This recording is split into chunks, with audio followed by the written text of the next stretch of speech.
السلام علیکم ورحمۃ اللہ تعالی وبرکاتہ۔ مرکز اہل سنت جامعہ رضویہ منظر اسلام کے یوٹیوب چینل ہم سبق درس نظامی میں آپ کا خیر مقدم ہے۔ پیارے بچوں، جنہوں نے اب تک ہمارے چینل کو سبسکرائب نہیں کیا ہے وہ ضرور سبسکرائب کر لیں اور بیل آئیکن بھی ٹچ کر دیں تاکہ ہر ویڈیو کی نوٹیفیکیشن آپ تک پہنچتی رہے، اور اپنے ساتھیوں سے بھی شیئر کریں تاکہ ہر ایک کو وہ فائدہ حاصل کرنے کا موقع ملے، اور بات پسند آئے تو لائک بھی کیا کریں، اور اگر کہیں پر دشواری ہو یا اپنے کسی بھی تأثر کو پیش کرنے کے لیے آپ کمنٹ بھی کر سکتے ہیں، یا ہمارے فون نمبر 9897273870 پر کال یا میسج واٹس اپ کر کے بھی ہم سے پوچھ سکتے ہیں۔ چلیے کچھ عبارت پڑھ لیتے ہیں۔ بسم اللہ الرحمن الرحیم۔ وقیل العلم بالاحکام الشرعیۃ العملیہ من ادلتها التفصیلیہ فالعلم جنس والباقی فصل فقوله بالاحکام يمكن ان يراد بالحكم ها هنا اسناد امر الى امر آخر، ويمكن ان يراد الحكم المصطلح وهو خطاب الله تعالى المتعلق بافعال المكلفين، فان اريد الاول يخرج العلم بالذات والصفات، أي يخرج التصورات ويبقى التصديقات، وبالشرعية يخرج العلم بالأحكام العقلية والحسية كالعلم بأن العالم محدث والنار محرقة، وإن أريد الثاني فقوله بالأحكام يكون احترازا عن علم ما سوى خطاب الله تعالى المتعلق إلى آخر۔ پیارے بچوں، آج کے اس سبق میں ایک دوسری فقہ کی تعریف کر رہے ہیں، اور قیلہ کہہ کر کے اس تعریف کی ذوف کی طرف اشارہ کیا ہے۔ در حقیقت آنے والی فقہ کی جو تعریف ہے اس کی ذوف کی طرف اس لیے اشارہ کیا ہے کہ اس تعریف پر چند اعتراضات وارد ہوں گے اور ان کا جواب دینے کی ضرورت پیش آئے گی، اس لیے تعریف میں تکلف ہے، اس لیے یہاں پر شارح نے، مصنف نے اس کو قیلہ سے تعبیر کر دیا ہے۔ بہرحال ایک تعریف کی گئی ہے العلم بالاحکام الشرعیہ کے، فقہ نام ہے احکام شرعیہ عملیہ کو جاننے کا ان کی ادلہ تفصیلیہ سے۔ اب یہ جو تعریف کی گئی ہے اس تعریف میں صاحب شرح فرمائیں گے، اس کے قیود کی وضاحت کریں گے۔ فرماتے ہیں کہ پہلا لفظ ہے اس تعریف میں العلم۔ العلم جو ہے وہ جنس کے درجے میں ہے۔ کیوں جنس کے درجے میں ہم نے اس لیے کہا کیونکہ علم یہ ماہیت اعتباریہ ہے، ماہیت حقیقیہ نہیں ہے، جبکہ حقیقت میں جنس وہ ماہیت حقیقیہ ہوتی ہے، ایسی فصل ماہیت حقیقیہ ہوتی ہے، اور یہاں پر علم جو ہے وہ جنس کے درجے میں ہے، چونکہ ماہیت اعتباریہ ہے اس لیے ماہیت حقیقیہ کے درجے میں اس کو رکھ لیا جائے گا۔ فرماتے ہیں العلم بالاحکام الشرعیہ العملیہ من ادلتها التفصیلیہ میں العلم جنس، علم کیا ہے؟ جنس ہے، جنس جو کثیرین مختلفین بالحقائق پر بولا جائے، تو یہاں پر العلم علم منطق پر بھی بولا جائے گا، علم بالاحکام پر بھی بولا جائے گا، علم بالادلہ پر بھی بولا جائے گا، بہت سارے علم بالحدیث پر بھی بولا جائے گا۔ تو العلم لفظ جو ہے کثیرین مختلفین بالحقائق پر اس کا اطلاق ہوتا ہے، اس لیے وہ جنس کے درجے میں ہے، یعنی ماہیت اعتباریہ ہونے کی وجہ سے بمنزلہ جنس ہے۔ فرماتے ہیں صاحب شرح فالعلم جنس، لفظ علم اس تعریف میں جنس ہے۔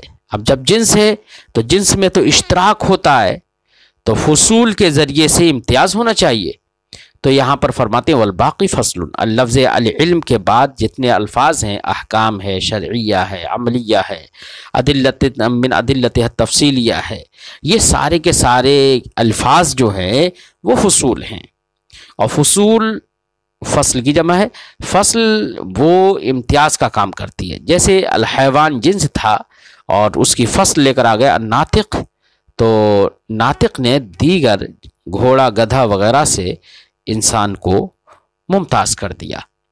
ایسے ہی العلم میں بہت ساری علوم شامل، لفظ علم سب کو شامل تھا، لیکن جب علم بالاحکام کہہ دیا تو اب علم بالحدیث، علم بالادلہ وہ خارج ہو گئے، یا اسی طرح کے بہت سارے علم۔ تو باقی تمام تر فصلیں ہیں، ہر ایک امتیاز کا فائدہ کریں گی۔ اب کیا کیا امتیاز ہے، کس سے کس چیز سے احتراز ہے، کون سی قید سے کس سے احتراز ہو جائے گا، تو اس کو صاحب کتاب تفصیلاً ذکر کر رہے ہیں۔ فرماتے ہیں فقولہ بالاحکام، تو مصنف کا کہنا، یا مصنف نہیں، یہ جو تعریف کرنے والے کا بالاحکام کہنا العلم کے بعد، یہ بالاحکام ایک فصل ہے، احتراز کرے گی کیا؟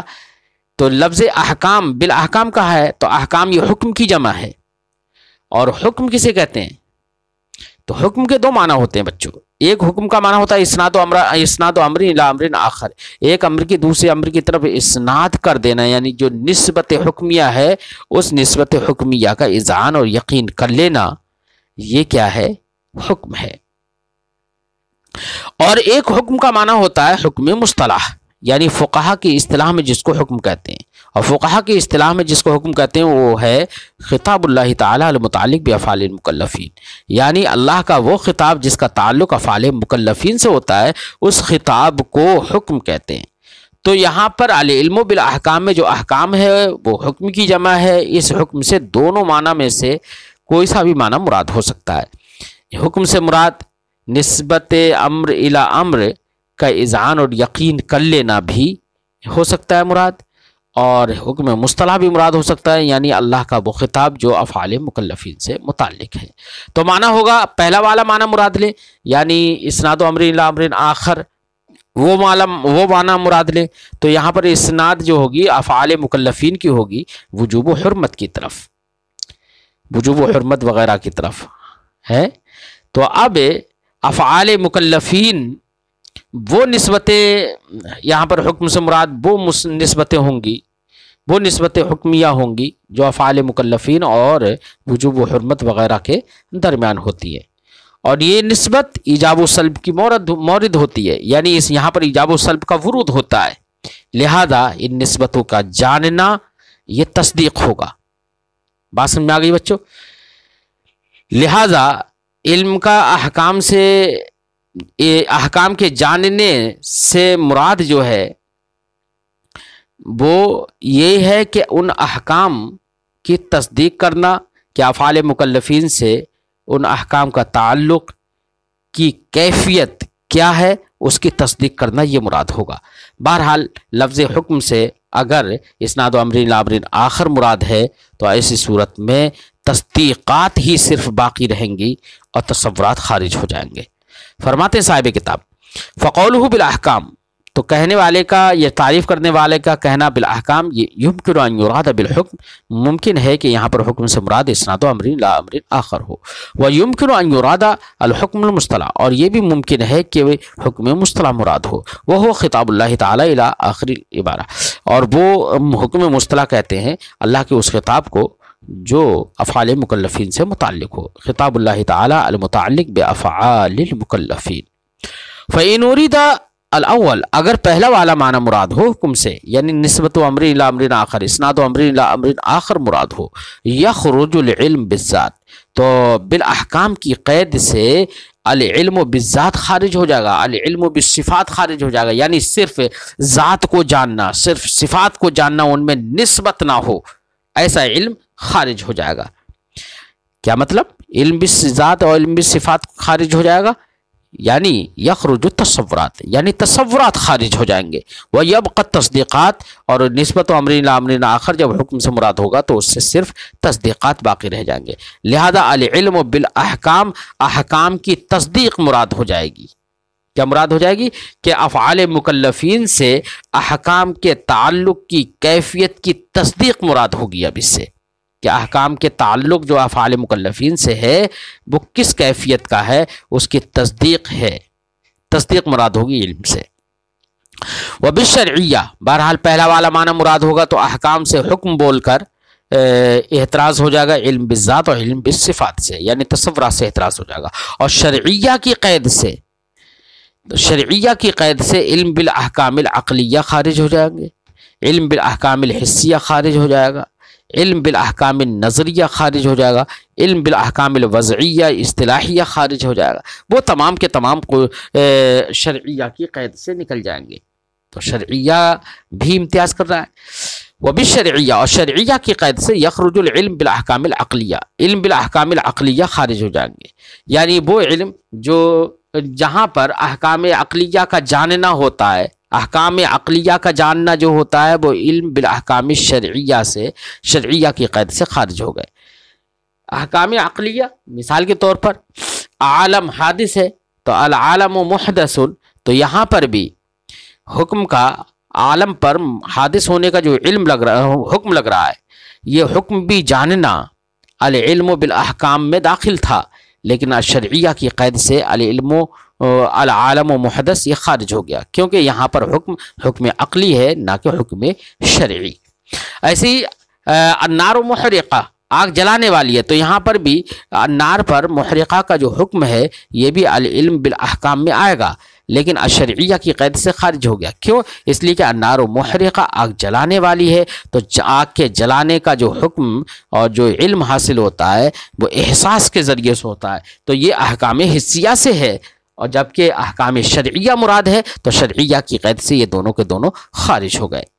وَإِنْ أُرِيدَ الثَّانِي، اور اگر دوسرا والا معنی مراد ہو، یعنی احکام سے مراد، حکم سے مراد اسناد و امر الی امر آخر نہ ہو مراد، بلکہ اس سے مراد ہو حکم مصطلح، یعنی فقہا کی اصطلاح میں جس کو حکم کہتے ہیں، یعنی خطاب اللہ تعالیٰ المتعلق بافعال المکلفین، تو اب معنی ہوگا العلم بالحکم، العلم بالاحکام کا معنی ہوگا العلم بخطابات اللہ تعالیٰ المتعلق بافعال المکلفین الشرعیہ العملیہ من ادلتها التفصیلیہ، یہ معنی ہوگا۔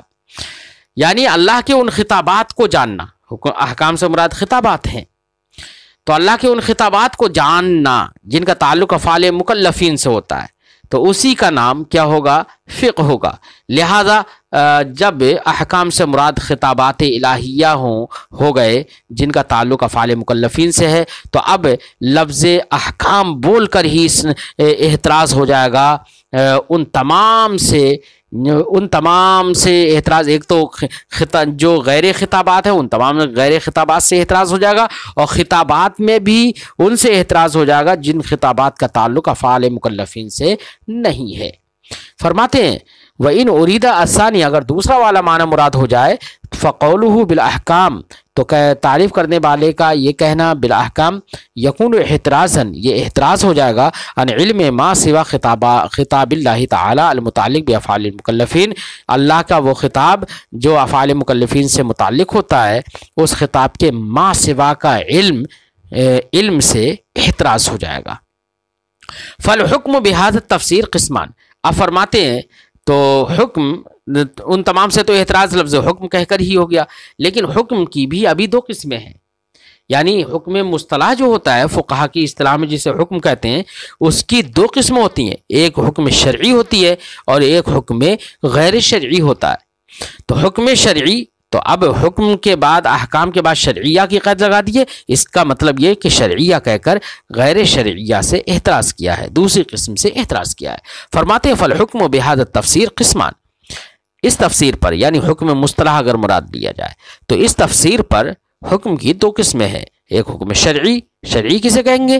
یعنی حکم شرعی اس حکم کو کہیں گے کہ جس کا جاننا، جس کا ادراک ورود شرع پر موقوف ہو، اگر یعنی خطابات شارع نہ ہو تو ان کا ادراک نہ ہو سکے، تو خطابات شارع پر جن احکام کا توقف ہو ان احکام کو احکام شرعیہ کہیں گے، اور جو احکام خطابات شارع پر موقوف نہ ہوں بلکہ ان کا ادراک خطابات شارع سے پہلے بھی ہو جاتا ہے تو ان کو حکم غیر شرعی کہیں گے۔ فرماتے ہیں فالحکم بہذا التفسیر قسمان، تو اس تفسیر کی بنا پر حکم کی دو قسمیں ہیں، ایک شرعی ہے، شرعی کا مطلب یعنی اللہ کا وہ خطاب جس کا تعلق ان احکام سے ہے ما یتوقف علی الشرع، جن کا جو موقوف ہوتے ہیں ورود شرع پر، اور غیر شرعی اللہ کا وہ خطاب ہے جن کا تعلق ان احکام سے ہوتا ہے جو ورود شرع پر موقوف نہیں ہوتے، جیسے کہ اللہ پر ایمان لانا واجب ہے۔ واجب ہونا یہ بھی ایک حکم ہے، کیا ہے؟ یہ بھی حکم ہے واجب، اللہ پر ایمان لانا واجب ہے، یہ بھی حکم مصطلح ہے، اللہ کے خطاب سے آمنو سے یہ ثابت ہے۔ تو اب یہ بھی ایک حکم ہے، لیکن حکم غیر شرعی ہے۔ غیر شرعی کا مطلب یہاں پر غیر دینی نہیں ہے، بلکہ غیر شرعی سے مراد یہ ہے کہ ورود شرع پر اس کا سمجھنا موقوف نہیں ہے۔ اسی لیے امام اعظم علیہ رحمت و رضوان نے فرمایا کہ اگر کوئی شخص پہاڑوں میں رہ رہا ہو جہاں پر کوئی پیغامبر نہ پہنچے تو اس پر بھی اللہ پر ایمان لانا واجب ہے۔ کیوں؟ اس لیے کہ ورود شرع پر ایمان کا وجوب یہ موقوف نہیں ہے، بلکہ وہ اپنی عقل سے سمجھ سکتا ہے، اپنے اطراف و جوانب میں دیکھ کر، اپنی ذات میں غور کر کے کہ میرا خالق کوئی نہ کوئی ذات ہے، جو ذات میری خالق ہے وہی میرا معبود ہے، اس پر یقین رکھنا یہ واجب ہے۔ تو وجوب ایمان یہ ورود شرع پر موقوف نہیں ہے۔ ایسے ہی ہمارے نبی صلی اللہ علیہ وسلم کی تصدیق کا وجوب یہ بھی ورود شرع پر موقوف نہیں ہے۔ یہ سب کے سب مما لا يتوقف علی الشرع، یہ سب کے سب ان میں سے ہیں جو شرع پر موقوف نہیں ہیں۔ کیوں؟ اس لیے کہ شرع خود اس پر موقوف ہے۔ کس پر؟ شریعت خود نبی صلی اللہ علیہ وسلم کی تصدیق پر موقوف ہے، کیونکہ نبی صلی اللہ علیہ وسلم جو چیز لے کر آئے ہیں، جو احکام پیش کر رہے ہیں، وہی تو شریعت ہے۔ تو ورود شرع خود موقوف ہے، خود شریعت موقوف ہے سرکار کی تصدیق پر۔ تو سرکار کی تصدیق کا وجوب شریعت پر کیسے موقوف ہو جائے گا؟ اگر موقوف ہو گیا تو دور لازم آ جائے گا، یہ درست نہیں ہے۔ اس لیے احکام غیر شرعی سے مراد وہ احکام ہیں جن کا سمجھنا، جن کا ادراک ورود شرع پر موقوف نہ ہو، جیسے کہ وجوب ایمان باللہ اور وجوب تصدیق نبی۔ پھر اس کے بعد میں بہرحال دو قسمیں تھیں، تو شرعیہ کی قید سے غیر شرعیہ کو خارج کر دیا۔ العلم بالاحکام الشرعیہ، شرعیہ کہہ کر غیر شرعیہ یعنی وجوب ایمان، وجوب تصدیق نبی وغیرہ یہ سب کے سب احکام ہیں، لیکن یہ احکام شرعیہ کہہ کر کے خارج کر دیے، کیونکہ یہ سب کے سب احکام غیر شرعیہ ہیں۔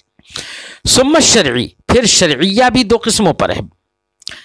احکام شرعیہ ہے نا، تو احکام شرعیہ کی فی دو قسمیں، ایک احکام شرعیہ نظریہ، ایک احکام شرعیہ عملیہ۔ احکام شرعیہ نظریہ کا مطلب وہ احکام شرعیہ ہے کہ جو کیفیت عمل سے جن کا تعلق نہیں ہوتا، اور احکام شرعیہ عملیہ وہ احکام شرعیہ ہے جن کا تعلق کیفیت عمل سے ہوتا ہے۔ تو احکام شرعیہ کی بھی دو قسمیں، ایک احکام نظریہ اور ایک احکام عملیہ۔ تو عملیہ کی قید سے احتراز ہو جائے گا احکام شرعیہ نظریہ سے۔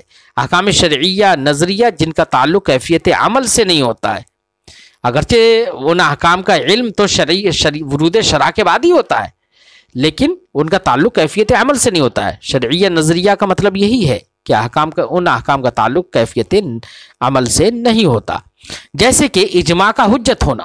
تو اجماع کا حجت ہونا، اجماع ایک حجت ہے، اجماع ایک دلیل ہے، دلیل شرع ہے۔ تو اجماع دلیل شرع ہے، اجماع کا حجت ہونا یہ ورود شرع ہی پر موقوف ہے، کیونکہ جب نبی کریم صلی اللہ علیہ وسلم نے فرمایا لا تجتمع امتی علی الضلالہ، میری امت ضلالت پر، گمراہی پر جمع نہیں ہوگی، یا قرآن پاک میں جب فرمایا جب جمع نہیں ہوگی یہ فرما دیا نبی نے، تو نبی کے اس فرمانے کی بنا پر اجماع حجت ہو گیا، اور نبی کا یہ فرمانا یہی تو شریعت ہے۔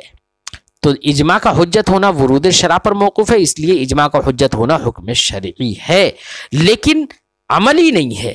اجماع کا حجت ہونے کا تعلق کیفیت عمل سے نہیں ہے، بلکہ اس کو جاننا، اس کو کیفیت عمل سے نہیں ہے، بلکہ اس کا جاننا اور اس کا یقین کرنا، یہی اس کا تعلق یقین سے ہے، نہ کہ عمل سے۔ لہذا عملیہ کی قید سے احکام شرعیہ نظریہ خارج ہو گئے۔ فرماتے ہیں ثم شرعی اما نظری، پھر حکم شرعی یا تو نظری ہوتا ہے، و اما عملی یا عملی ہوتا ہے۔ فقولہ، تو معرف کا یہ کہنا العملیہ احتراز عن العلم بالاحکام الشرعیہ، یہ علم بالاحکام الشرعیہ نظریہ سے احتراز ہے، جیسے کہ اس بات کا علم کہ اجماع حجت ہے۔ وقولہ من ادلتہا، اور پھر عملیہ کے بعد من ادلتہا تفصیلیہ بھی تو کہا ہے نا معرف نے، تو یہاں پر من ادلتہا کہنا یعنی احکام شرعیہ عملیہ کو انہی کے ادلہ تفصیلیہ سے جاننا۔ تو ادلہ سے مراد کیا ہے؟ ادلہ سے مراد ہے ادلہ مخصوصہ، یعنی کتاب، سنت، اجماع، قیاس۔ ان ادلہ کے ذریعے سے جو شخص احکام شرعیہ عملیہ کو جانے گا وہ شخص فقیہ ہوگا اور اس کا جاننا فقہ ہوگا، یہی تو مطلب ہے نا۔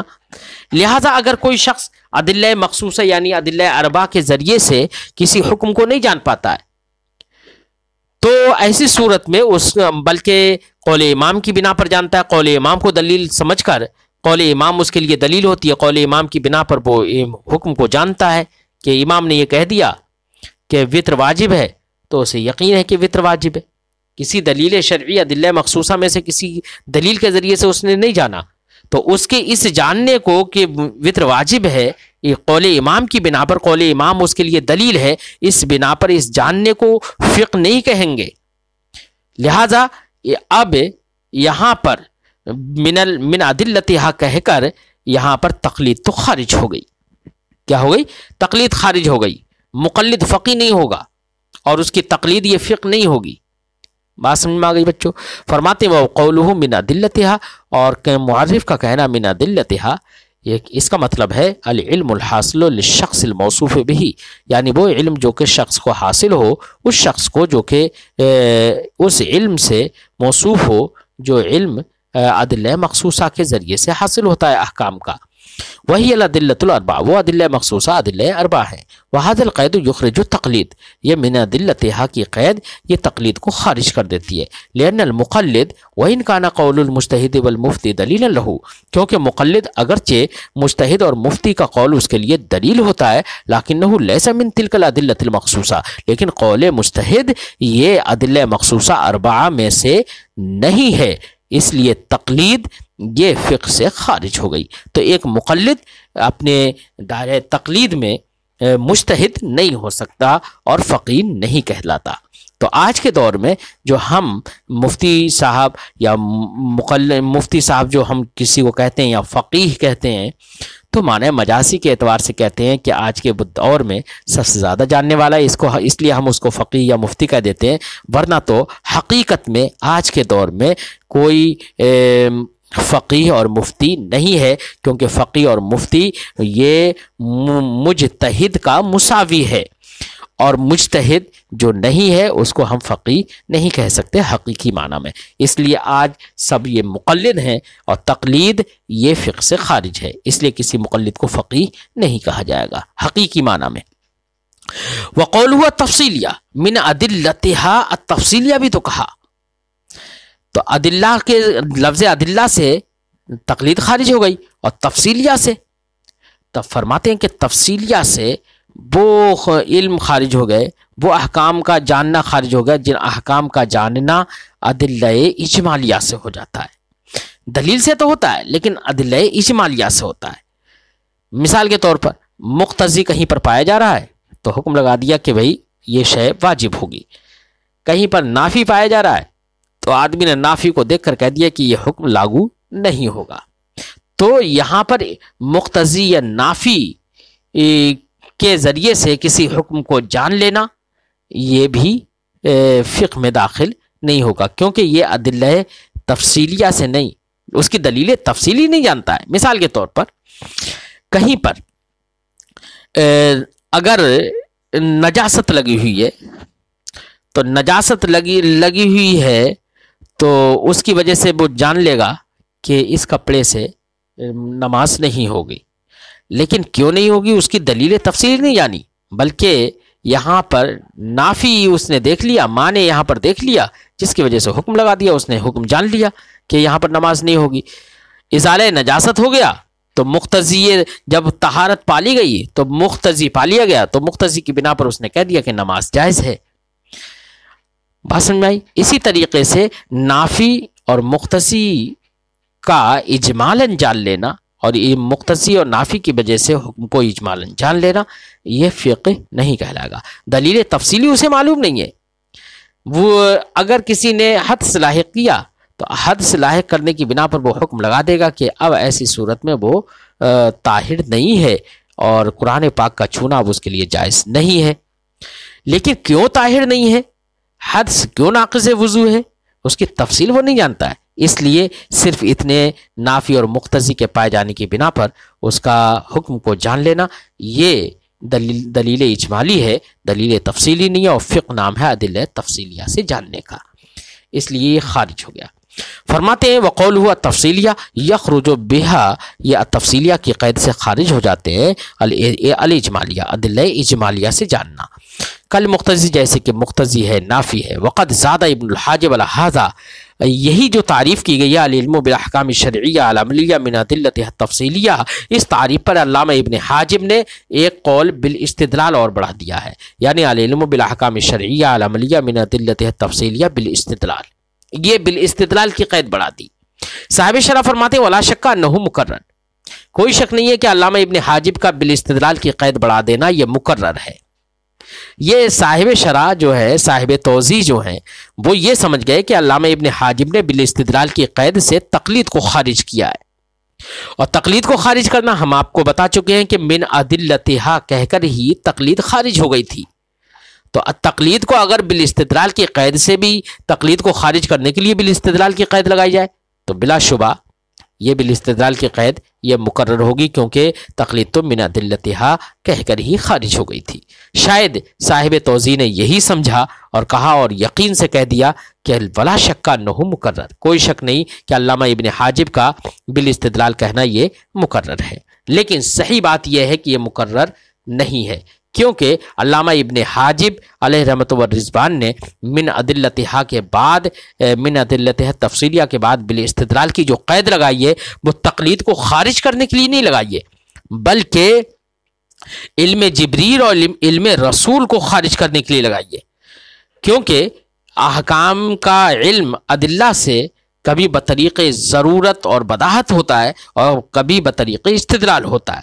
جیسے کہ حضرت جبریل کو جو علم حاصل ہوتا ہے، رسول پاک صلی اللہ علیہ وسلم کو جو ادلہ کے ذریعے سے علم حاصل ہوتا ہے وہ بطریق ضرورت ہے، بطریق بداہت ہے. اور ان حضرات کے علاوہ صحابہ و تابعین مجتہدین کو جو علم حاصل ہوتا ہے وہ بطریق استدلال ہوتا ہے.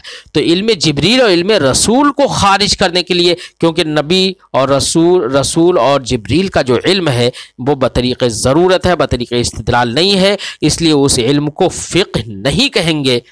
اور دیگر لوگوں کا جو علم ہے وہ بطریق استدلال ہے، استنباط ہے، تو اس کو جیسے کہ علم مجتہد ہے اس کو فقہ کہیں گے. بات سمجھائی؟ تو بالاستدلال کی قید علامہ ابن حاجب نے وہ علم جبریل اور علم رسول کو یا اس علم کو خارج کرنے کے لیے لگائی ہے جو علم بطریق ضرورت ہو.